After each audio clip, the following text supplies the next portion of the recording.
នៅពេលដែលអ្នកគ្នាថតវីដេអូនៅលើទូរស័ព្ទដៃ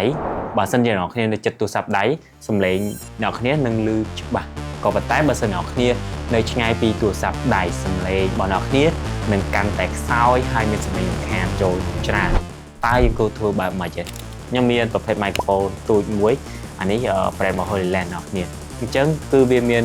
រូបរាងតូចយើងអាចដាក់តាមខ្លួនបានប៉ុន្តែយើងអាចដាក់ចូលកាបូបបានហើយយើងអាចថតបានទៅហើយថតមិនអ្នកគ្នាវាមានដុំ receive ចេះយើងដោតចូលក្នុងទូរស័ព្ទរបស់យើងមក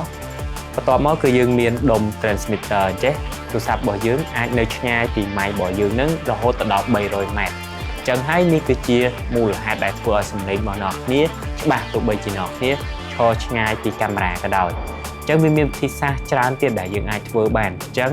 កុំឲ្យពិបាកអ្នកគ្នាទិញ mic ទៅមិនថា brand ណាទេឲ្យតែគុណភាពសំឡេងល្អហើយចូលបានឆ្ងាយអ្នកគ្នាទិញទៅអត់ខុស